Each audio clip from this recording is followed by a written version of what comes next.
ओम शांति। आज प्यारे मीठे भगवान की मीठी मुरली मंथन की डेट है 26 मई 2020। तो मीठे मीठे बाबा अपने बच्चों से कह रहे हैं, सदा इसी नशे में रहो कि हम संगम युगी ब्राह्मण हैं। हम जानते हैं जिस बाबा को सब पुकार रहे हैं वह हमारे सम्मुख है।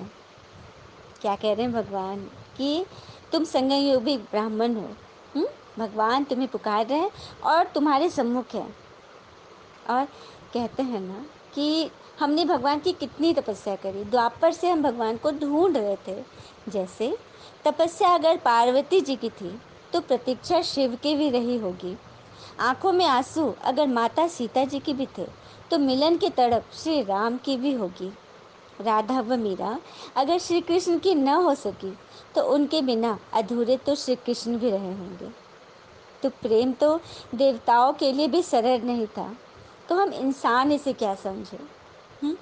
प्रेम के लिए कहते हैं ना कि जो किसी से कुछ भी नहीं चाहता हो फिर भी उसे चाहता हो, वही खुदा हमारे सम्मुख है।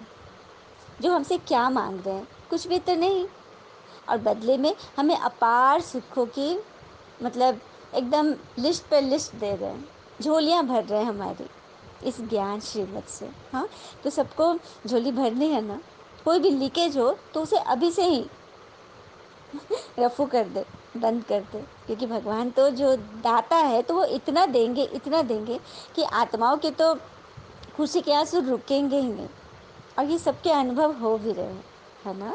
प्रश्न है, जिन बच्चों का बुद्धि योग ठीक होगा उन्हें कौन सा साक्षात्कार होगा।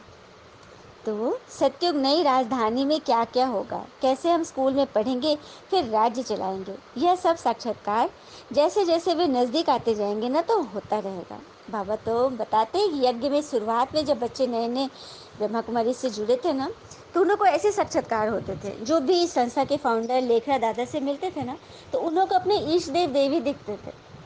किसी को श्री कृष्ण का साक्षात्कार, किसी को माँ दुर्गा, किसी को श्री विष्णु। इस तरह से भगवान ने उन्हों को निश्चय कराया कि मैं वही हूँ जिसे तुम इतने मैंने जन्म जन्म ढूंढ रहे हो। तो ऐसा साक्षात्कार होगा। तो बुद्धि योग हमें ठीक रखना है। तो धंधाधोरी करते एक पिता की याद में रहेंगे, उन्हीं को यह साक्षात्कार होगा। हाँ, और कभी कभी आत्माएं फंस जाती हैं कि हमने इतना कुछ किया, अच्छा किया, लेकिन फिर भी पेपर्स आ रहे हैं, परिस्थितियाँ आ रही, परेशानी। तो इस पर बहुत सुंदर बात है, when you are going through difficulties and God seems to be silent, just remember the teacher is always quiet during the test।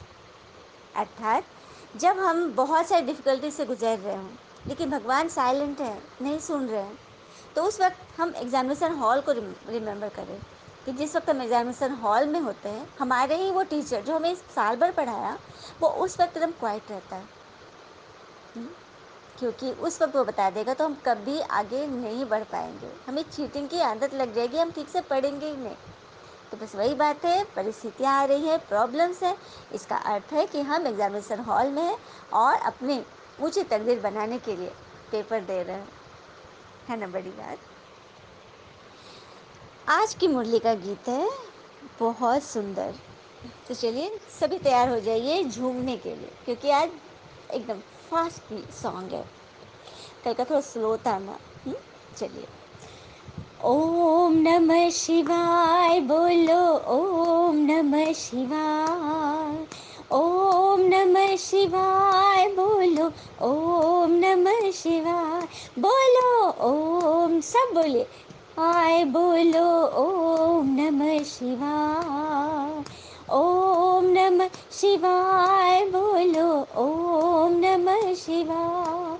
सूरज जब पलके खोले मन नमः शिवाय बोले, मैं दुनिया से क्यों डरूं, मेरे रक्षक है शिव बोले, ओम नमः शिवाय बोलो, ओम नमः शिवाय, ओम नमः शिवाय बोलो, ओम नमः शिवाय। बेल की पत्तियों पर वो रीझे, पल में दुखी को देख पसीजे शिव उनकी हर विपदा हरते, कभी शीघ्र कभी हौले। ओम नमः शिवाय बोलो, ओम नमः शिवाय, ओम नमः शिवाय बोलो, ओम नमः शिवाय। गंगाधरन वो भय दुख भंजन, माटी छुए तो हो जाए चंदन। जिसे देखनी हो शिव लीला, ब्रह्मा कुमारी के संग होले। ओम नमः शिवाय बोलो, ओम नमः शिवाय, ओम नमः शिवाय बोलो, ओम नमः शिवाय। ओम नमः शिवाय परमात्मा ने इसका अर्थ बताया है। ओम माना मैं आत्मा, नमः नमन करती हूँ अपने शिव परमात्मा को, अपने शिव पिता को। है ना बड़ी बात। ओम शांति।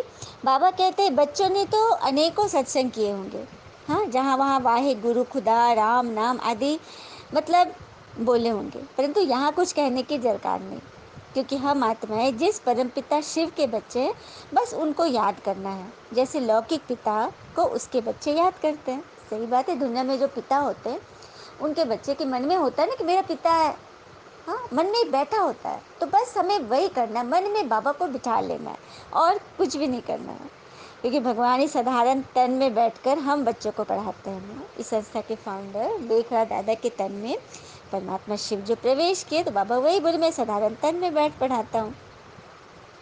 हाँ, यूँ तो भगवान के संतान सभी हैं, किंतु कोई जाने तब ना, बताने पर भी नहीं मानते। तो इसी पर बाबा कहते हैं कि यह उनकी तकदीर, और कहते भी हैं ना, भूख रिश्ते को भी लगती है यदि प्यार से परोसा जाए। हाँ, रिश्ते प्यार व दोस्ती वहीं टिकती है जहाँ उन्हें आदर मिलता है। तो हम बच्चों को प्यार रिश्ता दोस्ती सब यहाँ मिल गया और हमारी तकदीर जुड़ने लगी, बनने लगी। फिर आगे बोल रहे बाबा, मनुष्यों को तो भक्ति मार्ग का नशा है, पर तुम्हें तो ज्ञान मार्ग का नशा है, जिससे ही तुम हो तो इसी दुनिया में, मगर बुद्धि से जानते हो कि हम ब्राह्मण अभी भगवान के साथ संगम युग पर हैं, बाकी सभी मनुष्य कलयुग में हैं। यह सब अनुभव की बातें हैं, बाबा इसे जोड़कर बता रहे हैं ना कि बाकी सभी कलयुग में, क्योंकि उन लोग कहते हैं कि कलयुग में भी लाखों बरस पड़े हैं, लेकिन बाबा तो कहते हैं कलयुग अभी मृत्यु शैया पर है, अंतिम श्वास से गिन रहा है, तो समय तो अब आ चुका है ना। तो ये अनुभव की बातें हैं ना। और बुद्धि कहती है कि हम कलयुग से अब निकल कर आए हैं, अपने पिताजी के पास आ गए हैं, बाबा के पास। तो यह बातें सिर्फ तुम्हारी बुद्धि में और कोई नहीं जानते। एक ही परिवार में भी रहते कलयुगी व संगम युगी बच्चे दोनों रहते हैं, तो कितना वंडर है ना। सच बात है, एक ही परिवार में कलयुगी भी है और सतयुगी भी है, संगम युगी भी है, भगवान से पढ़ने वाले बच्चे भी हैं। तो कहते हैं ना कि दूसरों को नियंत्रित करने वाला शक्तिशाली तो हो सकता है, लेकिन स्वयं को नियंत्रित करने वाला उससे भी अधिक शक्तिशाली है। खुद पर सहन करके देखो कितनी शक्ति लगती है। फिर बाबा ने बताया कि बच्चे जानते हैं पढ़ाई पूरी होगी तो ही विनाश होगा, विनाश होना भी जरूरी है, तभी तो नई दुनिया की तैयारी होगी ना। हाँ, तो बैग बैगे सब ट्रांसफ़र करो। बाबा कह रहे हैं कि घर चलना है तो बैग बैगे तैयार करो। जो संस्कार बिखेरे हैं आत्माओं के साथ, बहुत सारे इन्स एंड आउट हो गए हैं, बहुत सारे की बातें हो गई हैं, खिटपिट हो गई है, ईर्ष्या देश में पड़े हुए हैं, उन सब को अब ख़त्म करो, क्योंकि अब घर चलना है ना। हाँ, तो थोड़ा समय है, बाबा के तो बन जाए, भूखे भी मरेंगे तो भी बाबा पहले फिर बच्चे। बाबा कह रहे कि थोड़ा समय है, कुछ भी हो कैसी भी परिस्थिति हो, लेकिन हमें घबराना नहीं है। तुम भगवान की याद से भोजन बनाते व खाते हो, जो सिवाय तुम ब्राह्मणों के तो कोई नहीं जानते, कोई करते भी नहीं है। बाबा अच्छी रीति यहाँ पर बताया जाता है ना कि किस तरह से भोजन को शुद्धता से बनाना है। जिस भी आत्मा के लिए हमें हमारे मन में जो संकल्प हो वो याद करके मन में शुभ भावना से उस आत्मा को भोजन बनाए और खिलाए, है ना, मन से मन ही मन से दुआएं देकर खिलाए। फिर वह ब्राह्मण थोड़े ना बाबा की याद में रहते हैं, जब पहचान ही नहीं तो याद किसको करे। बाबा कह रहे कि तुम ब्राह्मण बच्चे मुख वंशावली ब्राह्मण हो, तुम ये सब कुछ जानते हो, जब शिव को जानते तो उनकी सारी हिस्ट्री ज्योग्राफी को जान गए। लेकिन वो दुनिया के जो ब्राह्मण है जाति के, वो भगवान को याद ही नहीं कर सकते क्योंकि पहचानते ही नहीं। तो याद किसको कर रहे? पहचान होगी तब तो संबंध जुड़ता है ना। तुम ब्राह्मणों को निरंतर याद में रहना है, जिसमें ही मेहनत लगती है। यहाँ गपोड़ी तो चल न सके, कोई गपोड़ी नहीं चलेगी, यहाँ गपबाजी नहीं चलेगी कि मैं तो निरंतर याद में रहता हूँ। बाबा कहते हैं ये सब गप है। निरंतर याद में रहना कोई मासी का घर थोड़ी ना है। और तुम बच्चों में जो योगी होंगे, हाँ, वही दृष्टि से किसी को भी शांत कर सकते हैं। ये समय आने वाली, लास्ट समय किसी के पास ज्ञान सुनने का समय नहीं होगा, तो बस दृष्टि से निहाल होंगे। वो एक दृष्टि, आपकी एक दृष्टि ही उनके लिए काफ़ी होगी। तो यह ताकत है ना, ऐसी ताकत, जब आप अशरीरी बनने की प्रैक्टिस करोगे ना, तभी आपका बुद्धि योग कहीं नहीं भटकेगा। और ऐसे बच्चे को ही आगे चलकर साक्षात्कार होंगे। सही बात है ना। मन जब फंस जाता है, किसी की बातें बहुत चुभने लगती है और मुख से कुछ बोल न सको, मन में निरंतर वही वही वही बातें चल रही है। कई नई आत्माएं भी हैं, उनको बिल्कुल ये नया ज्ञान लग रहा होगा, लेकिन बहुत सारी बातें उनके मन को टच कर रही होगी कि ये सब तो हमारे साथ भी होता है ना। परिवार में है, बहुत तरह की बातें होती हैं। तो उस वक्त बाबा ने जो कहा ना कि अशरीरी बनने का प्रैक्टिस करो, तो संस्कार परिवर्तन हमें एक झटके में करना होगा। नहीं तो कहते हैं ना, अब नहीं तो कभी नहीं। तो जिस वक्त भी मन फंस रहा है, दुखी हो रहा है, रोने का मन कर रहा है गला फाड़ फाड़ कर, उस वक्त क्या करें? अपने आप को एक सेकंड पॉज करें, रोक ले, संकल्पों को रोके। संकल्प आएंगे, इसने ऐसा बोला, वैसे बोला, मुझे ही बोलता है, मैं क्या करूँ, कब तक रहूँ, कैसे चलेगा, बहुत तरह के, एकदम ट्रैफिक जैम हो जाती है मन पे संकल्पों की। उस वक्त एक सेकंड बस दिल से कहे मेरा बाबा, और अपने आप को आत्मा निश्चय करें। चलते फिरते हुए, हर सब कुछ देखते हुए, अपनी आँखों को, मन की आँखों से आत्मा को देखें और उसकी सत्यता को पहचानें और बातें करें आत्मा से कि मैं तो एक सत्य हूँ, मैं आत्मा इस शरीर को चलाने वाली शक्ति हूँ। ये जो अभी बातें हुई, ये किसी ने शरीर भान से बोला, और शरीर तो झूठ है, तो मैं आत्मा सत्य झूठ को कैसे निगल सकती हूँ? झूठ की बात पे यकीन कैसे कर सकती हूँ? अपनी स्थिति को गिरा कैसे सकती हूँ? इस तरह से, इस भाव से अपनी आत्मा से बातें करें। और जब आत्मा में कनेक्ट होंगे ना, तो परमात्मा को ग्रीन सिग्नल मिलेगा और वो आपकी इस थॉट में मदद करेंगे, ताकि आप दुखी ना हो, बेहोश ना हो जाए और शक्तिशाली स्थिति से स्वयं पर नियंत्रण कर सके और फिर से डबल चार्जिंग होकर हर परिस्थिति का सामना करने के लिए तैयार हो जाए। यही है अशरीरी अवस्था। हर कर्म करते, जब परिस्थिति आई, पेपर आया, हम अशरीरी हो गए, अर्थात शरीर को छोड़कर आत्मा में टिक गए। और सामने वाले को भी आत्मा देखे, उसके शरीर को, उसकी बातों को, जुबान को नहीं देखे कि उसने क्या बोला है। झूठे शरीर से झूठी बात बोली है, उसमें हम क्यों फंसे? है ना बड़ी बात। इस तरह से अपने मन को संभाल लेना है। फिर बाबा ने कुदरत पर बताया कि तुम मुझसे जो भी बातें सुनते हो वह सब कुदरती है, और सबसे कुदरती बात आत्मा व परमात्मा का मिलन है। क्योंकि हमने ये बात कहीं सुना ही नहीं। कुंभ का महामिलन मेला जो लगता है, हाँ, संगम युग पर, तो वो तो नदी का मेला है, और यहाँ आत्मा और परमात्मा का मिलन है, जिसके बारे में किसी को भी नहीं पता है। ऋषि मुनि से भी पूछो तो नेति नेति कहकर चल देंगे। नेति नेति अर्थात ईश्वर की गतमत ईश्वर ही जाने। और इतनी छोटी आत्मा ही पत्थर बुद्धि बनती है और फिर पारसनाथ भगवान के संपर्क से, श्रीमत से पारस बुद्धि बनने लगती है। हाँ, सुंदर बात है ना। फिर आगे बाबा ने बोला, मामेकम याद से बाबा हमारी बुद्धि को कितना महीन बना रहे हैं। विश्व का मालिक बनना कोई कम बात है क्या? जितना जितना महीन बनते जाएंगे ना, अपने अंदर की सूक्ष्म कमजोरियों को हटाते जाएंगे, तो विश्व के मालिक बनने की राह पर चल देंगे। लेकिन उसमें भी बच्चे नंबरवार पुरुषार्थ अनुसार ही चलते हैं। हुँ? कहते भी हैं ना कि परमात्मा पक्षियों को भी भोजन देते हैं, लेकिन उनके घोंसलों में नहीं। तो कर्म तो करना पड़ेगा। तो उसके लिए हाँ, आंखें भी खोलनी पड़ती है उजाले के लिए। केवल सूरज के निकलने से ही अंधेरा नहीं जाता। आंखें खोलनी होगी ना, कर्म तो करना होगा ना। अच्छा, मीठे मीठे बच्चों प्रति भगवान की नमस्ते। हम बच्चों की भी प्यारे शिव पिता को नमस्ते। और बाबा दिल से सभी आत्माओं की तरफ से आपको very very very good morning. मुख्य सार है, पहली धारणा की योग की ऐसी स्थिति बनानी है जो दृष्टि से ही किसी को शांत कर दे, एकदम सन्नाटा हो जाए। मतलब मन से सारे इन्स एंड आउट, किंतु परंतु, व्यर्थ, इसका उसका, क्यों क्या, सब खत्म हो जाए, एकदम मन साइलेंट में चला जाए। इसी को कहते हैं अशरीरी आत्मा का अभ्यास। तो सबको करना है ना। चलते फिरते अपने को आत्मा निश्चय करो कि मैं आत्मा हूँ, और आत्मा का काम है सबके लिए शुभ भावना रखना। देखो, मीठे के साथ मीठा बोलना तो इजी है, कड़वे के साथ मीठा बोले तभी तो वो आत्मा का काम हुआ। आत्मा का काम अर्थात परमात्मा के डायरेक्शन पर आत्मा करेगी, तो वही तो सत्य हुआ ना। दूसरी पॉइंट है, ज्ञान के सच्चे नशे में रहने के लिए याद रहे कि हम संगम युगी हैं। ये पुरानी दुनिया बदलने वाली है, हम अपने घर जा रहे हैं। श्रीमत पर सदा चलते रहिए, चूं चां नहीं कीजिए। बाबा ने एक वर्ड बोला, चूं चां, अर्थात टाला मटोल, बहानेबाजी नहीं करनी है।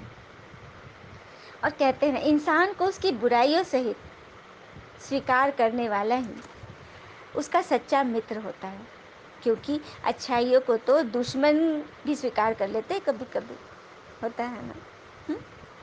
फिर वरदान दिया बाबा ने, लक्ष्य के प्रमाण लक्षण के बैलेंस की कला द्वारा चढ़ती कला का अनुभव करने वाले पिता समान भव।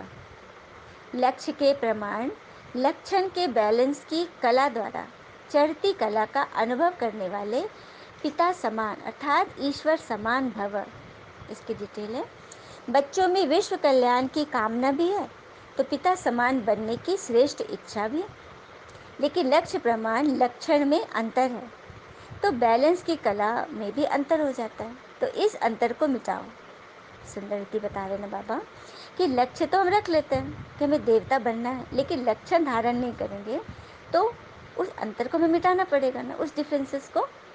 संकल्प तो है, लेकिन दृढ़ता रूपी संकल्प नहीं है, उसमें दृढ़ता का ठप्पा नहीं लगा है। जैसे बीज को हम मिट्टी में बोएंगे तो ऊपर ऊपर ही रखेंगे, हाँ, तो उससे जो पौधा निकलेगा वो कितना शक्तिशाली होगा।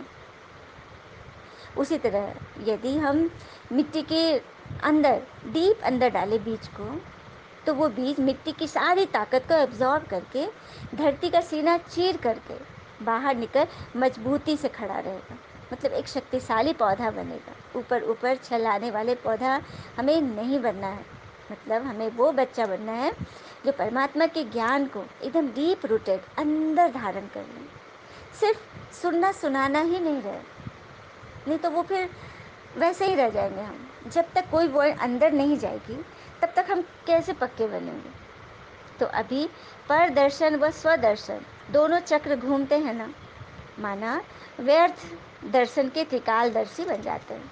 बाबा कह रहे कि व्यर्थ इतना चलता है तुम्हारे अंदर कि तुम उसके त्रिकालदर्शी बन जाते। मतलब कोई किसी ने कुछ बोला, हम उसका पास्ट भी देखेंगे, प्रेजेंट भी देखेंगे, फ्यूचर भी देखेंगे, तो बन गए ना व्यर्थ, फालतू बातों के त्रिकालदर्शी। तो भगवान हमें वो नहीं बना रहे, हमें समर्थ के बना रहे, पॉजिटिविटी के।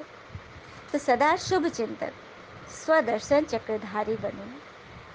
संस्कार परिवर्तन एक झटके से खत्म करो। चलते फिरते वो अभ्यास जो बाबा ने बताए ना, उसे हमें करना है। और अच्छी यादों का अचार डालिए और सालों साल रखिए। बुरी यादों की चटनी बनाइए जो एक दिन में ख़त्म कीजिए, है ना। स्लोगन दिया बाबा ने, सेवा का भाग्य प्राप्त करना ही सबसे बड़ा भाग्य है। सेवा का भाग्य प्राप्त करना ही सबसे बड़ा भाग्य है। नहीं तो ईश्वर हमें आन मिले हैं, ईश्वर हमें श्रीमत का भाग्य दे रहे हैं, हमारे विश्व के मालिक बनने की तैयारी करवा रहे हैं, फिर भी हम न करें तो ये हमारा सबसे बड़ा दुर्भाग्य है। तो सभी को सौभाग्यशाली बनना है ना, तो ज्ञान के पॉइंट्स को ज़रूर से शेयर कीजिए कमेंट बॉक्स में और अपना भाग्य जगाइए। ओम शांति। शुक्रिया मीठे बाबा, वो बाबा के प्यारे प्यारे बच्चे। थैंक यू बाबा। All is well always. ओम शांति।